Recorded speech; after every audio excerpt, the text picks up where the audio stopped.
दोस्तों, आपका हमारे यूट्यूब चैनल ट्रिकी जी के जीएस पॉइंट में बहुत बहुत स्वागत है। आज हम लोग देखने वाले हैं संविधान का भाग 3 मूल अधिकार, फंडामेंटल राइट्स के बारे में हम लोग देखने वाले हैं, जिसके अंतर्गत हम लोग अनुच्छेद से 12 तक के सभी अनुच्छेदों को डिटेल्स में अध्ययन करेंगे। तो चलिए स्टार्ट करते हैं, मूल अधिकार क्या है। ठीक है, तो मूल अधिकार जो है हमारा एक तरीके का नैसर्गिक अधिकार होता है, क्योंकि ये हमें जन्म के बाद मिल जाता है। इसको संविधान का मैग्ना कार्टा भी कहा जाता है और यह यूएसए के संविधान से लिया गया है। उसको याद रखना है, यह यूएसए के संविधान से लिया गया है। इसको संविधान का मैग्ना कार्टा भी कहा जाता है। फंडामेंटल राइट्स कितना से कितना आर्टिकल तक है, ये इसकी चर्चा 12 से 35 तक में की गई है। अनुच्छेद के 12 से 35 तक में की गई है। ठीक है, मूल अधिकारों की चर्चा। अब इसमें देखते हैं कि आर्टिकल 12 क्या कहता है। तो अनुच्छेद जो 12 है वो कहता है, राज्य की परिभाषा के बारे में बताता है, डिफिनेशन ऑफ स्टेट्स। इसमें बेसिकली आप ये मत समझिए कि इसमें हम ये देखेंगे किसी राज्य की परिभाषा के बारे में हम इसमें डिटेल्स में अध्ययन करने वाले हैं। हम पहले इसमें डिस्कस कर चुके हैं और हमारा हेडिंग है इसमें मेन कि यह हमारा क्या है, संविधान का भाग 3 है। यह मूल अधिकारों के बारे में यहाँ पे हम लोग देखेंगे। ठीक है, तो राज्य का मतलब क्या है, आप जैसे ही मौलिक अधिकार के बारे में आप अध्ययन करेंगे, वहाँ पर आपको बार बार देखने को मिलता है कि राज्य किसी के साथ भेदभाव नहीं करेगा या राज्य किसी की स्वतंत्रता नहीं छीनेगा। ठीक है, तो हम जब आर्टिकल 1 पढ़े थे तो उसमें क्या है कि हमारा जो भारत है राज्यों का क्या है, एक संघ है। ठीक है, आर्टिकल 1 में हम लोग यही तो पढ़े थे कि हमारा भारत जो है, भारत अर्थात इंडिया राज्यों का एक क्या है, संघ है। ठीक है, यानी कि इसके राज्य जो हैं कभी भी टूटकर अलग नहीं हो सकते हैं। यानी एक बार जो भारत में मिल गए वो क्या है, हमेशा के लिए मिल गए, वो कभी भी टूटकर अलग नहीं हो सकते हैं। ठीक है, और हमारा जो यूनियन होता है ना, भारत जो संघ है, वो सबसे मजबूत होता है। अब इसमें देखिए, जब राज्य की बात इसमें बार बार आएगी कि राज्य किसी के साथ भेदभाव नहीं करेगा या किसी की स्वतंत्रता नहीं छीनेगा, ऐसे में हमको जानना होगा कि भाई राज्य का मतलब क्या है, मतलब राज्य के दायरे में आता कौन कौन है। ठीक है, क्योंकि राज्य हमारा भारत जो है अनुच्छेद 1 के अनुसार भारत क्या है, राज्यों का एक संघ है। ठीक है, तो राज्यों से मिलकर ही हमारा क्या बना है, पूरा भारत बना है। ठीक है, और इसको कंट्रोल कौन करती है, भारत सरकार करती है। ठीक है, संसद करती है। तो इसमें हम लोग क्या देखेंगे कि भाई देखिए, राज्य की हम जब बात करेंगे ना, इसमें क्या आ जाएगा, स्टेट गवर्नमेंट, सेंट्रल गवर्नमेंट, ये सब सारी चीज़ें आ जाएंगी। ठीक है, यानी कार्यपालिका का पूरा हिस्सा इसमें आ जाएगा। ठीक है, और देखेंगे हम कार्यपालिका का प्रमुख कौन होता है, राष्ट्रपति होता है। ठीक है, उसमें जब हम राष्ट्रपति के बारे में पढ़ेंगे तो वहाँ आपको हम बताएंगे डिटेल में कि कार्यपालिका का जो प्रमुख होता है राष्ट्रपति होता है। तो आप इसमें समझिए कि राज्य की जो सरकार और संसद है, इसके अंतर्गत कौन कौन सा आएगा, केंद्र सरकार, संसद, रेल मंत्रालय, लोकसभा, राज्यसभा, पीएम कार्यालय। और राज्य की सरकार एवं विधानमंडल के अंतर्गत कौन कौन आएगा, राज्य सरकारें, विधानसभा, शिक्षा विभाग और हर राज्य की पुलिस। ठीक है, और स्थानीय प्राधिकारियों में कौन कौन आएगा, नगर निगम, नगर पालिकाएँ, ग्राम पंचायत, दिल्ली नगर निगम, जिला बोर्ड, ये सब जितने भी हैं स्थानीय प्राधिकारी में आएंगे। अन्य प्राधिकारी में सरकारी नियंत्रण वाली संस्थाएं या सरकार की ओर से जिनको पैसा दिया जाता है, जैसे LIC, ONGC, गेल, सरकारी विश्वविद्यालय। ठीक है, यानी कहने का मतलब है कि वैसी संस्थाएं जिन पे सरकार का पूरा नियंत्रण हो या सरकार उनको पैसा देती हो। ठीक है, तो अगर वैसी संस्थाओं में अगर आपका मूल अधिकारों का हनन हो रहा है तो आप सुप्रीम कोर्ट जा सकते हैं। ठीक है, हमारा मूल अधिकार जो है उसमें क्या है कि अगर आपके किसी भी सरकारी संस्थान में, चाहे सेंट्रल गवर्नमेंट का हो, स्टेट गवर्नमेंट का हो, ठीक है, या जिस पे सरकार का कुल मिला के नियंत्रण हो, तो आप क्या है कि आर्टिकल 32 के तहत आप सुप्रीम कोर्ट जा सकते हैं। ठीक है, आर्टिकल 32 के तहत आप सुप्रीम कोर्ट जा सकते हैं। और 226 के तहत क्या है, अपने मूल अधिकारों की रक्षा के लिए आप हाई कोर्ट भी जा सकते हैं। ठीक है, अब जैसे एक एग्जाम्पल से मैं आपको समझाता हूँ। समझिए कि मान लीजिए आप ट्रेन का टिकट लिए हैं, ठीक है, और आप स्टेशन पे हैं। ठीक है, आप ट्रेन का टिकट लिए हैं, आप स्टेशन पे हैं और वहाँ पे कोई अधिकारी आपको अंदर नहीं जाने दे रहा किसी कारणवश। ठीक है, तो यह आपका मूल अधिकार है कि आप सुप्रीम कोर्ट या हाई कोर्ट जा सकते हैं, क्योंकि आपका वहाँ मूल अधिकार को क्या हो रहा है, हनन हो रहा है। क्योंकि जो ट्रेन है वो किसके अंतर्गत आता है, रेल मंत्रालय के अंतर्गत आता है। और रेल मंत्रालय कौन नियंत्रण करती है, सरकार नियंत्रण करती है। ठीक है, अभी हमने बताया कि वैसी संस्थाएँ जिन पर सरकार का नियंत्रण हो या सरकार उन्हें पैसा देती हो। ठीक है, तो अगर ऐसी जगहों पर अगर आपके साथ आपके मूल अधिकारों का अगर हनन होता है तो आप सुप्रीम कोर्ट या हाई कोर्ट जा सकते हैं। ठीक है, अब जैसे मान लीजिए हम एक एग्जांपल और ले लेते हैं। ठीक है, वहाँ से क्लियर हो जाएगा। सपोज करिए मान लीजिए कि LIC या किसी सरकारी बैंक में, ठीक है, वहाँ आपके साथ किसी आधार पर भेदभाव हो रहा है। ठीक है, तभी आप क्या करेंगे, सुप्रीम कोर्ट या हाई कोर्ट जा सकते हैं। ठीक है, इसमें क्या है, जैसे मैं एग्जांपल दे रहा हूँ, मान लीजिए आप LIC में काम कर रहे हैं, तो LIC क्या है, किसी मंत्रालय या संसद के अंदर नहीं है, लेकिन चूंकि ये सरकार के नियंत्रण में काम करती है। LIC हो गई, ONGC हो गई, बैंक्स हो गए, सेल, भेल, IOC, सब क्या है, PSU सेक्टर है। ठीक है, तो ये पब्लिक सेक्टर क्या है, इनमें पूरा सरकार का क्या होता है, नियंत्रण होता है, मतलब मालिकाना किसका होता है, सरकार का ही होता है, ठीक है। इसमें पीएसयू में क्या होता है कि 51% गवर्नमेंट का रहता है, बाकी पब्लिक का शेयर इसमें रहता है। तो एक तरीके से पूरा नियंत्रण किसका रहता है, सरकार का नियंत्रण रहता है। यानी अगर मान लीजिए आपके अधिकारों का इन जगहों पे भी अगर हनन होता है, पीएसयू सेक्टर वगैरह में भी, ठीक है, जिन पे सीधे तौर पर कोई मंत्रालय या सांसद इन पर नियंत्रण नहीं रखता है, फिर भी आप सुप्रीम कोर्ट या हाई कोर्ट क्या कर सकते हैं, आप जा सकते हैं, ठीक है, आर्टिकल 32 और आर्टिकल 226 के तहत, ठीक है। तो ये है हमारा अनुच्छेद 12, ठीक है। आई होप आपको अच्छे से समझ में आया होगा, ठीक है। अब हम लोग देखते हैं भारतीय संविधान का अनुच्छेद 13। अनुच्छेद 13 क्या कहता है कि जब मूल अधिकार क्या है, जब मूल अधिकार आपस में टकरा जाए, मतलब जब मूल अधिकार से ही टकरा जाए, ठीक है। जैसे मान लीजिए एक व्यक्ति ए है, ठीक है, एक व्यक्ति ये बी है, ठीक है भाई, इसको भी आर्टिकल 19A इसको अभिव्यक्ति की स्वतंत्रता देता है, मतलब कहीं भी अपनी बात को रख सकता है, ठीक है। इसका मतलब ये नहीं कि आपके घर में जाके, आपके दरवाजे के सामने जाकर के कुछ भी बोलने लगे, ठीक है। इनको क्या है, प्राइवेसी का अधिकार है, ठीक है। ये हमें कहाँ मिलता है, आर्टिकल 21 में, ठीक है। और निजी जानकारी की सुरक्षा भी है। आप मान लीजिए इन दोनों व्यक्तियों को देखिए, व्यक्ति ए और व्यक्ति बी, ठीक है। तो इसके अंतर्गत ही बोला गया है कि भाई ठीक है, आपको जीवन जीने का अधिकार है, निजता का अधिकार है, लेकिन क्या है, आप ऐसा नहीं कि आपको जीवन जीने का अधिकार देता है आर्टिकल 21 तो आप किसी घर में चले जाएंगे, ठीक है। तो उसमें क्या मतलब यहाँ पे क्या है कि मान लीजिए आपका जीवन जीने का अधिकार है तो आप किसी घर में नहीं जा सकते, क्योंकि अगर आप किसी घर में डायरेक्ट जाएंगे तो उसको भी प्राइवेसी का अधिकार है, तो भाई वो भी तो उसके मूल अधिकारों का हनन हो रहा है। यानी यहाँ पे क्या है, मूल अधिकार आपस में क्या हो रहे हैं, टकरा रहे हैं, ठीक है। तो इसके लिए ही यहाँ पे अनुच्छेद 13 ये चेतावनी देता है ना, विशेषकर से सरकार को चेतावनी देता है कि आप कोई भी ऐसा कानून, नियम या आदेश नहीं बना सकते, ठीक है, जैसे नागरिकों के मूल अधिकार क्या होता है, उनका हनन होता है, ठीक है।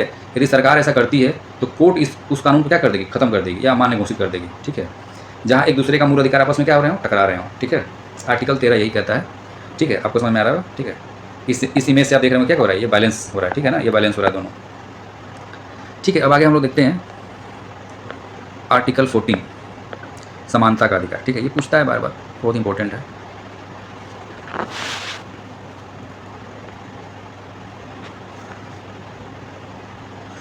आर्टिकल 14 समानता का अधिकार, जो समानता का अधिकार है, राइट टू इक्वलिटी, समानता का अधिकार संविधान के अनुच्छेद 14 से 18 तक में चर्चा की गई है, ठीक है। इसको याद रखना है, पूछता है कि समानता का अधिकार कौन कितना से कितना आर्टिकल में है, तो 14 से 18 तक में समानता के अधिकार की बात की गई है, ठीक है। अब इसको हम लोग समझेंगे, ठीक है, कि भाई आर्टिकल 14 कहता है समानता का अधिकार, इसमें इन्होंने दो चीज़ दिया समानता के अधिकार में, equality before law and equal protection of law. इसको ही हम लोग समझेंगे, ठीक है। Equality before law and equal protection of law, मतलब कानून के समक्ष समता, यानी कानून के सामने सब क्या होंगे, बराबर होंगे, ठीक है। चाहे ये महाराजा हो या राय बहादुर हो, चाहे कोई भी हो, राजा महाराजा, ठीक है, ऊंच नीच, अमीर गरीब, ठीक है। अगर आप दोषी पाएंगे तो चाहे गरीब है या अमीर है, अगर आप दोषी पाए जाएंगे तो आप दोनों के लिए कानून क्या है, समान है, ठीक है। यही हमारा है कानून के समक्ष समानता। सपोज करिए मैंने इमेज में अटैच किया है, एक मान लीजिए एक आदमी है, ये बहुत पैसे वाला है, ये रिक्शे वाला आदमी है, ठीक है। मान लीजिए दोनों लोग रोड से जा रहे हैं और ट्रैफिक नियमों का उल्लंघन करते हैं, ठीक है। अब ये दोनों लोग कहाँ जाएंगे, मान लीजिए पुलिस, इमेज अटैच किया मैंने, पुलिस। अगर ये दोनों लोग अगर वहाँ जाते हैं, ट्रैफिक नियमों का उल्लंघन करते हुए पाए जाते हैं, तो इन दोनों के लिए कानून क्या होगा, बराबर होगा। ऐसा नहीं है कि कोई उद्योगपति है, अमीर है, तो इनके लिए सज़ा कम होगी, और जो कोई रिक्शा वाला है तो उनके लिए सज़ा क्या होगी, कम होगी, ठीक है। अगर दोनों लोग, अगर एक अमीर व्यक्ति कार से जा रहा है और एक गरीब व्यक्ति रिक्शा से जा रहा है, अगर दोनों लोग ट्रैफिक नियमों का उल्लंघन करते पाए जाते हैं, ठीक, करते हुए पाए जाते हैं, तो दोनों के लिए कानून क्या होगा, बराबर होगा, ठीक है। तो इसी को बोला जाता है इक्वलिटी बिफोर लॉ। मतलब इसमें क्या है, कानून जो है चाहे ऊंच नीच, गरीब अमीर, सबके लिए क्या है, बराबर है, ठीक है। अब देखते हैं इसमें क्या है। अब दूसरा है equal protection of law. Equal protection of law में आपको मैं सिंपल वर्ड में समझा दे रहा हूँ, ठीक है। इक्वल प्रोटेक्शन ऑफ लॉ का सीधा मतलब है, इसको आप समझिएगा, इसका सीधा मतलब है कि सभी लोगों के लिए समान नियम, ठीक है। यही होता है इक्वल प्रोटेक्शन ऑफ लॉ। अब इसको कैसे समझेंगे आप, अब इसको हम लोग समझते हैं डिटेल्स, एग्जाम्पल से समझेंगे, ठीक है। इसका मतलब सीधा है, इक्वल प्रोटेक्शन ऑफ लॉ का सिंपल वर्ड में अगर हम बताएं तो इसका मतलब होता है समान लोगों के साथ समान व्यवहार होना चाहिए, मतलब समान लोगों के साथ समान व्यवहार होना चाहिए, ठीक है। यानी आप सोचिए समान लोगों के साथ साथ व्यवहार होना चाहिए। मान लीजिए एक चाइल्ड दिख रहा है, ये भी एक इंसान है, एक एडल्ट है, ये भी एक इंसान है। अगर दोनों को रेस लगाने के लिए बोला जाए तो ऑब्वियसली कौन जीतेगा? ये जो एडल्ट है वो जीत जाएगा, ठीक है। तो ऐसी परिस्थितियों में, ठीक है, इसमें ये बोलता है, इक्वल प्रोटेक्शन ऑफ लॉ बोलता है कि समान लोगों के साथ समान व्यवहार। मतलब आप बोलेंगे कि एक बच्चा भी इंसान है, एक बड़ा भी इंसान है, मतलब इन दोनों के साथ समान व्यवहार करेंगे, लेकिन इसका मतलब ये नहीं है कि भाई उन दोनों को एक रेस में दौड़ा देंगे, ठीक है। तो यहाँ संविधान क्या कहता है हमारा, ऐसी विशेष परिस्थितियों में, ठीक है, संसद हमारा क्या कर सकता है, विशेष कानून बना सकता है, जिसमें इसमें आप बोलते हैं कि भाई सभी लोगों के लिए नियम समान होने चाहिए। तो आपके मन में आता होगा ये क्वेश्चन कि अरे यार, कोई 30% टैक्स भर रहा है, कोई 10% भर रहा है, सब लोग क्यों नहीं बराबर भर रहे हैं टैक्स, सब लोग क्यों इतना डिफरेंस है लोगों में, ठीक है। तो यहाँ क्या समानता की बात की गई है, लेकिन आप सोचिए कि एक जो 5 करोड़ कमा रहा है आदमी, यहाँ पर मैंने दिखाया ये 5 करोड़ इनकम है, ठीक है, और ये 5 लाख। अब मान लीजिए दोनों लोग 30% टैक्स देंगे, तो भाई ये जो गरीब है वो तो गरीब ही रह जाएगा, फिर इसमें समानता कहाँ रह जाएगी। तो यही चीज़ समझना है। ऐसी विशेष परिस्थितियों में क्या है, सरकार विशेष कानून बना सकती है, ठीक है। इसीलिए देखे होंगे जो ज़्यादा कमाता है, ठीक है, संविधान के तहत, विशेष कानून के तहत क्या है कि भाई जो ज़्यादा कमाता है वो ज़्यादा टैक्स देता है, जो कम कमाता है वो कम स्लैब में आता है, ठीक है। आई होप आपको इस आर्टिकल 14 समझ में आ गया होगा। अब हम लोग देखते हैं अगला article, article number 15। Article number 15 क्या है?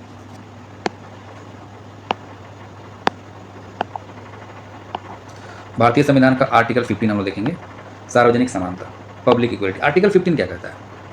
आर्टिकल 15 कहता है कि धर्म, लिंग, जाति या जन्म स्थान या सार्वजनिक स्थान, ठीक है, पे भेदभाव नहीं किया जा सकता है, ठीक है। यही हमारा क्या है, आर्टिकल 15। आर्टिकल 15 कहता है कि धर्म, जैसे मैं इमेज में दिखाया आप देख सकते हैं यहाँ पे,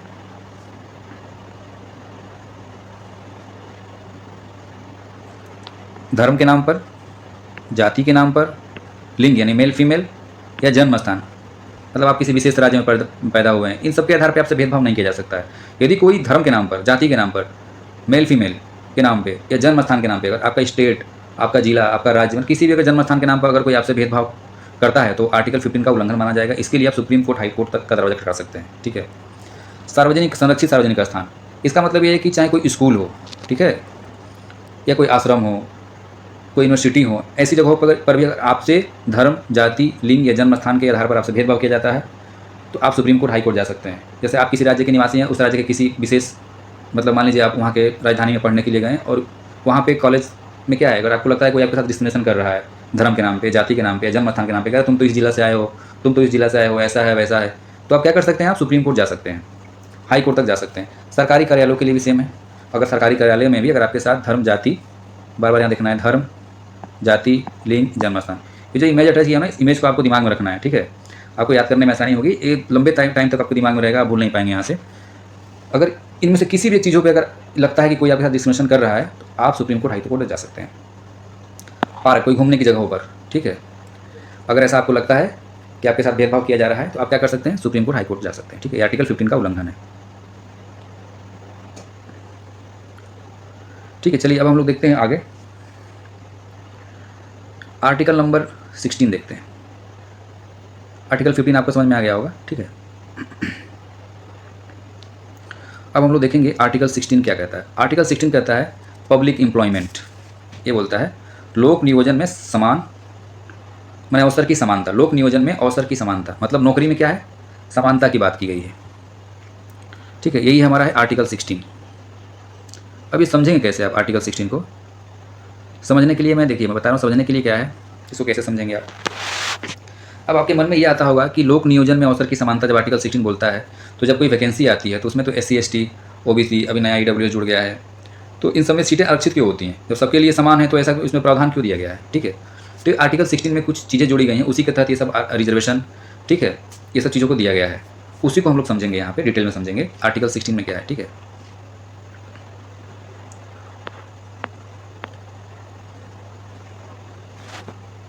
अब मान लीजिए आप देखे होंगे रेलवे में, मान लीजिए 10,000 फॉर्म आया, ठीक है। आपको लगता होगा कि इसमें तो बहुत सारी सीटें रिजर्व दी जाती हैं SC को, ST को, OBC को, जबकि हमारा आर्टिकल 16 क्या कहता है कि लोक नियोजन में समानता, यानी सरकारी नौकरी में समानता, यानी सबको क्या है, बराबर बराबर हिस्सा मिलेगा, ठीक है।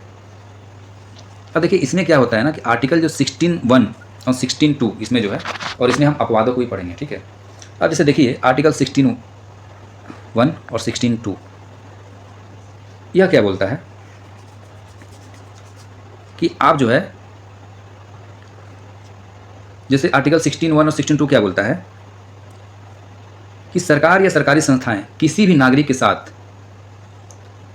निम्न आधारों पर, मतलब नीचे दिए गए आधारों पर, धर्म, मूल वंश, जाति, जन्म स्थान, उद्भव, निवास या वंश के आधार पर भेदभाव नहीं कर सकती है। ठीक है, कोई भी सरकार, राज्य सरकार हो, सेंट्रल गवर्नमेंट है, ठीक है, वो धर्म, जाति, जन्म स्थान, वंश या निवास के स्थान पर नागरिकों के साथ भेदभाव नहीं कर सकती। इसका मतलब आप क्या समझ रहे हैं? इसका मतलब समझिए, इसको मैं एग्जाम्पल से बता रहा हूँ तो आपको ज़्यादा समझ में आएगा। ठीक है, यानी कि यहाँ क्या किसकी बात हो रही है? नौकरी की बात हो रही है। ठीक है, पब्लिक एम्प्लॉयमेंट की बात होती है कि सरकारी नौकरी की समानता की बात होती है। तो सरकारी नौकरी में इन चीज़ों पर सरकार भेदभाव नहीं कर सकती है किसी भी नोटिफिकेशन को लेकर, धर्म, जाति, मूल वंश, वंश परंपरा, निवास, जन्म स्थान, इन 7 चीज़ों पर सरकार भेदभाव नहीं कर सकती। अब देखिए कैसे, एग्जाम्पल मैं देता हूँ। मान लीजिए रेलवे में 10,000 सीट आई। ठीक है, तो सरकार कोई भी ऐसा नोटिफिकेशन, रेलवे या किसी भी भाग में अगर नौकरी आती है कल को, चाहे राज्य सरकार की हो, चाहे सेंट्रल गवर्नमेंट की हो, चाहे स्टेट गवर्नमेंट की हो, ठीक है, तो उस सरकार के अंदर कोई भी ऐसी वैकेंसी, क्लर्क हो या ऑफिसर, किसी भी चीज़, चपरासी तक की वैकेंसी क्यों ना हो, कोई भी ऐसी वैकेंसी नहीं निकाल सकती, ऐसा नोटिफिकेशन नहीं जारी कर सकती है जिसमें केवल क्या है, केवल एक ही धर्म को लोग अप्लाई कर पाएँ या केवल एक ही जाति के लोग अप्लाई कर पाएँ। ठीक है, या किसी के दादा दादी उस नौकरी में रहे हों तो उसकी वजह से उसको प्रिविलेज मिले। ठीक है, जैसे मान लीजिए कोई सरकार का नोटिफिकेशन ऐसा नहीं निकाल सकती जिसमें बोला जाए किसी विशेष धर्म के लोग ही भर पाएंगे, खाली हिंदू ही भर पाएंगे, खाली मुस्लिम ही भर पाएंगे, खाली क्रिश्चियन ही भर पाएंगे, खाली जैन भर पाएंगे, खाली बौद्ध भर पाएंगे। ऐसा कोई नोटिफिकेशन नहीं निकाल सकती है, ये आर्टिकल 16 का उल्लंघन होगा। ठीक है, जाति के आधार पर कि विशेष जाति के लोग इस फॉर्म को अप्लाई कर पाएंगे, ऐसा भी नहीं कर सकती है सरकार। ठीक है, या निवास के स्थान पर भी ऐसा नहीं केवल यहाँ के निवासी हैं तो वही भर सकते हैं फॉर्म, अदर लोग नहीं भर पाएंगे। ठीक है, इसका अपवाद भी आगे हम लोग पढ़ेंगे। अभी आपके मन में आ रहा होगा कि अरे यार कहीं कहीं तो स्टेट गवर्नमेंट निकालती है, जैसे बंगाल में और उड़ीसा में और भी बहुत जगह पर वैकेंसी निकालती है, बोलती है कि नहीं इस स्टेट के ही तो लोग अप्लाई, मतलब फॉर्म अप्लाई कर पाएंगे। ठीक है, अभी उसका अपवाद भी पढ़ेंगे हम लोग, लेकिन ये पहले समझिए, यह जन्म स्थान के आधार पर। ठीक है, तो आप ये चीज़ों को समझ गए होंगे। अब इसमें क्या क्या है, इसमें शर्तें देखेंगे। अब 16(3), आर्टिकल 16(3), 16(1), 16(2) आप समझ गए होंगे, 16 का ए और बी, यानी 16 का 1 और 2। अब 16 का 3 क्या कहता है? अब 16 का जो ये है ना, 16 का जो 3 जो बोलता है, वो बोलता है कि भाई हमारा जो सांसद है, सबसे ऊपर होता है संसद, हमारा जो संसद है उसके पास पावर है कि वो कानून बना सकती है किसी राज्य, केंद्र शासित प्रदेश, मतलब कोई विशेष राज्य, केंद्र शासित प्रदेश, ठीक है, के लिए, मतलब जहाँ के लिए नौकरी निकाल रही है वहाँ का निवासी होना चाहिए। सपोज करिए, मान लीजिए यहाँ पे झारखंड में वैकेंसी आई, उड़ीसा में वैकेंसी आई, या कोई भी, मान लीजिए हम केंद्र शासित प्रदेश भी ले लेते हैं, दिल्ली ले लेते हैं। ठीक है, तो ये संसद के पास पावर है कि संसद ऐसा नोटिफिकेशन जारी कर सकती है या ऐसा कानून बना सकती है जिसमें किसी विशेष राज्य, केंद्र शासित प्रदेश में सरकारी नौकरियों के लिए वहाँ का स्थानीय निवास क्या होना जरूरी होता है, मतलब जरूरी है, वहाँ पर होना क्या है, जरूरी है। ये सरकार ऐसा संसद क्यों करती है, ऐसा कानून बनाने का प्रावधान क्यों दिया गया है? ऐसा इसलिए दिया गया है ताकि वहाँ के जो पिछड़े और जनजातीय क्षेत्रों के विकास के लिए ऐसा प्रावधान दिया गया है। अब इधर क्या है, 7 सीटर में देखेंगे तो मैक्सिमम एसटी पॉपुलेशन ज़्यादा है। ठीक है, तो इनके यहाँ जब वैकेंसी आएगी तो संसद के पास पावर है, वो बोल सकती है कि जो इधर के निवासी वहीं फॉर्म अप्लाई कर पाएंगे। ठीक है, और उन पर अगर वहाँ फॉर्म भी आएगा तो उधर का जो बाहुल्य क्षेत्र है, मतलब जैसे एसटी ज़्यादा है तो वहाँ पे ज़्यादा उनका सीट दिया जाएगा। ठीक है, अभी आप झारखंड वगैरह का जो लोकल वैकेंसी देखेंगे, उड़ीसा का, तो उसमें एसटी का सीट ज़्यादा दिया जाता है। तो किसके पास, ये संसद और सरकार के पास पावर ऐसा कानून बना सकती है। ठीक है, आपको ये लग रहा होगा कि यार यहाँ तो फिर निवास वाली बात आ गई। अभी हम पढ़े हैं, हम 16A और 16B में भी हम पढ़े हैं कि निवास के स्थान पर पब्लिक एम्प्लॉयमेंट में भेदभाव नहीं होगा, लेकिन संसद के पास ऐसा पावर दिया गया है। और बेसिकली इसलिए दिया गया है कि ताकि वहाँ के लोग पिछड़े हैं उनको एक लाइन में लाया जा सके, मतलब जो पिछड़ापन है उसको दूर किया जा सके, उसके लिए संविधान में प्रावधान दिया गया है। तो ये समझ में आपको आ गया होगा। ठीक है, आर्टिकल 16(3) ये शर्त है हमारी, ये अपवाद है। ठीक है, आर्टिकल 16(4) में क्या बोला गया है, SC ST OBC के लिए आरक्षण। अभी आपको लगता होगा कि अरे जब पब्लिक एम्प्लॉयमेंट में अवसर की समानता है तो फिर SC ST OBC के लिए आरक्षण इसमें क्यों फिर दे दिया गया। ठीक है, अब इसके लिए भी संसद के पास पावर है, सरकार के पास पावर है। सरकार को अगर लगता है कि भाई SC ST OBC का रिप्रेजेंटेशन क्या है, बहुत पर्याप्त नहीं है, तो उनके लिए सीटें क्या कर सकती हैं, आरक्षित कर सकती हैं। अब एक डिपार्टमेंट है, मान लीजिए कोई डिपार्टमेंट में सरकारी नौकरी निकाली, वहाँ पे क्या SC ST OBC के लोग क्वालिफाई नहीं कर पाए, मतलब अभी भी वो इतने पिछड़े हैं कि वो नौकरी को क्वालिफाई नहीं कर पाए, जो उसका एक मिनिमम जो मार्क्स क्राइटेरिया है उसको भी क्वालिफाई नहीं कर पाए। तो उसको फुलफिल करने के लिए उनको भी उनका हिस्सा बनाने के लिए वहाँ पे सीट क्या करती है, रिजर्व करती है, ताकि ये लोग भी क्या करें, इनको भी मौका मिले। ठीक है, और अनइक्वालिटी का कर दिया जाए, दूर कर दिया जाए। ठीक है, इसके लिए सरकार ऐसा प्रावधान, संविधान में ऐसा प्रावधान किया गया। ठीक है, अब आर्टिकल 16 का 4 क्या बोलता है, प्रमोशन रिजर्वेशन। जो भी हम जब नौकरी में जाते हैं तो वहाँ पे हमारी जो प्रमोशन होती है ना, उसमें भी क्या होता है, उसमें भी रिजर्वेशन होता है, उसमें रोस्टर फॉलोअप होता है, ठीक है, कि SC ST का इतना होगा, OBC का इतना होना ही होना है, ठीक है। तो इसकी चर्चा है संविधान का आर्टिकल 16(4)A में है। अब इसमें क्या है, EWS, जो अभी EWS को 10% रिजर्वेशन मिल रहा है, वो किसके अंतर्गत है, आर्टिकल 16 का 6 का हिस्सा है, ठीक है। अब एक लास्ट देख लेते हैं, धार्मिक संस्थाओं में जैसे यहाँ भी अपवाद है, ठीक है। यहाँ भी अपवाद क्या है कि यदि कोई सरकारी पद किसी धार्मिक संस्था हो, जैसे वक्फ बोर्ड हो या किसी सरकारी नियंत्रण वाले मंदिर ट्रस्ट से जुड़ा हो, तो कानूनन यह तय किया जा सकता है कि उस पद पर उसी धर्म का व्यक्ति बैठे, ठीक है। ऐसा नहीं है कि चर्च में हिंदू धर्म का पुजारी चला जाए और हिंदू धर्म में चर्च वाला पुजारी चला जाए, ठीक है। मतलब ऐसा कानूनन तय किया जाएगा कि कौन कहाँ बैठेगा, ठीक है। ये भी क्या है, अपवाद है हमारा 16 का, ये 5 के अंतर्गत आता है, ठीक है।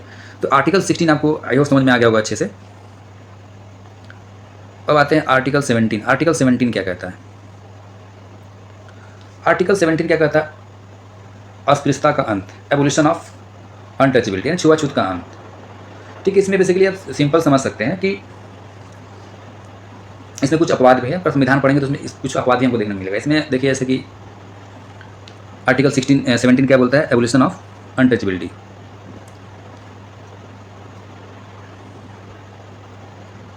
अब अनटचेबिलिटी का मतलब समझिए छुआछूत होता है, ठीक है। इसका मतलब होता है संविधान के तहत छुआछूत का मतलब सिर्फ छूने से मना करना नहीं होता है, बल्कि इसके आधार पर किसी का सामाजिक बहिष्कार करना भी क्या है, एक तरीके का अपराध है। केवल छूना ही किसी को छुआछूत या नहीं होता है, बल्कि इसके आधार पर किसी का सामाजिक बहिष्कार करना, ये भी क्या एक तरीके का अपराध है। जैसे आप समझिए कि मान लीजिए यदि आप किसी गांव या शहर में किसी व्यक्ति को उसकी जाति के कारण उसे कुआं हैंडपंप पे पानी पीने नहीं दिया जाता है, तो ये भी एक तरीके क्या है, छुआछूत है, ठीक है, और एक दंडनीय अपराध है। और ये आर्टिकल 17 का क्या है, पूरा उल्लंघन है। इसके लिए आप सुप्रीम कोर्ट हाई तक भी जा सकते हैं, ठीक है। और मान लीजिए आप अगर आप कहीं जाते हैं, जैसे होटल में, दुकान में, रेस्टोरेंट में या सिनेमा हॉल में, अगर आपको आपके जाति के आधार पर आपको वहाँ पे एंट्री नहीं मिलती है, वहाँ पे अपमानित किया जाता है, ठीक है, तो ये भी आर्टिकल 17 का क्या है, उल्लंघन है एक तरीके से। इसी के अंतर्गत 1989 में SC ST एक्ट बनाया गया। SC ST कानून जो है इसी आर्टिकल 17 का हिस्सा है, ठीक है, जो 1989 में इसको पारित किया गया। अब MP MLA के लिए इसमें कुछ है, जैसे मान लीजिए कि अगर कोई MP MLA अगर छुआछूत करते हुए पाया जाता है, तो उसको जेल या जुर्माना और तो होगा ही होगा, उसको चुनाव लड़ने से क्या कर दिया जाएगा, कानूनी तौर पर डिस्क्वालीफाइड कर दिया जाएगा, अगर ऐसा पाया जाता है तो। अब कुछ अपवाद क्या है, मेडिकल और स्वच्छता। जैसे हमारे देश में कोरोना आ गया था, उसमें क्या है, उसमें उसको आर्टिकल 17 में क्या अपवाद है, जैसे चिकित्सा या स्वच्छता के आधार पर दूरी बनाना क्या है, वो छुआछूत नहीं है, अनटचेबिलिटी नहीं है, ठीक है। तो ये है आर्टिकल 17, ये आपको अच्छे से समझ में आ गया होगा, ठीक है। अब आर्टिकल 18 देखते हैं। आर्टिकल 18 क्या कहता है? आर्टिकल 18 भारतीय संविधान का अनुच्छेद 18, इसमें abolition of titles. Abolition of title मतलब उपाधियों का अंत, ठीक है। यहाँ पे एक इमेज दिखा रहे हैं, आप इस इमेज को देखिए, ये है हमारा बना हुआ ब्रिटिश काल की उपाधि है, ठीक है। जब हमारा देश गुलाम था, उस टाइम पे क्या है कि सेनापति, राजा, महाराजा और बहुत सर ऐसे विदेशी उपाधियाँ दी जाती थी, जिससे क्या है कि हमारा संविधान मानता है कि अगर आज के समय में भी ऐसा रहेगा तो लोगों के बीच असमानता होगा, ठीक है। जैसे किसी को महाराजा, जैसे किसी राज्य का मुख्यमंत्री किसी व्यक्ति को बोल दिया कि ये महाराजा इनको बोला जाएगा, महाराजा राणा प्रताप, ठीक है, वो तो हमारे महाराजा थे उस जमाने के, ठीक है। लेकिन हाँ, जैसे मैं एग्जाम्पल दे रहा हूँ, किसी नाम को बोल दिया जाए, ठीक है, महाराजा विक्रम सिंह, महाराजा तेज प्रताप, कुछ भी जैसे बोल दे अगर मान लीजिए किसी व्यक्ति को, ठीक है, तो उससे क्या होगा कि वो ब्रिटिश काल वाला, जैसे लोगों में असमानता है, और वो कहीं भी जाएंगे तो क्या होगा, पहले के जब ब्रिटिश शासन था तो उस समय राजा महाराजा जब आते थे, सेनापति आते थे, तो मान लीजिए 100 लोग एक जगह बैठ के खाना खा रहे हैं, तो जब वो आते थे तो क्या हो जाते थे, वो लोग वहाँ खड़े हो जाते थे, घुटने टेक देते थे, या सबसे ऊपर बैठा होता था। तो हमारा संविधान मानता है कि तरीका क्या है, वो अनइक्वलिटीज़ है, ठीक है। तो उसी का इसमें अंत कर दिया गया। उसके होने से क्या था, अनइक्वलिटी था, लोगों में असमानता थे, उसको ही दूर करने के लिए लाया गया एबोलिशन ऑफ टाइटल्स। फिर आपके मन में आता होगा कि यार बहुत लोग अभी भी सेना, मतलब अपने नाम के लगाते हैं, कर्नल, फील्ड मार्शल, मेजर या डॉक्टर, इंजीनियर क्यों लगाते हैं, तो वो अपनी योग्यता को दिखाते हैं, ठीक है, उनको लगाने का अधिकार है, संविधान हमारा अधिकार देता है, तो अपनी योग्यता के अनुसार colonel, field marshal, major, doctor, engineer लगाते हैं।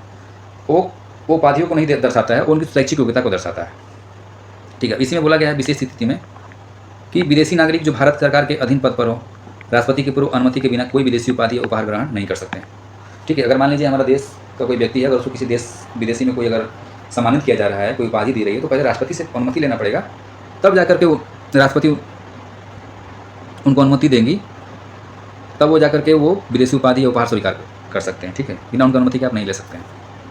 तो हम लोगों ने यहाँ पे देख लिया अभी आर्टिकल 12 to 18, ठीक है। और मैंने आपको अच्छे से समझाने की कोशिश की है, ठीक है। मिलते हैं नेक्स्ट वीडियो में।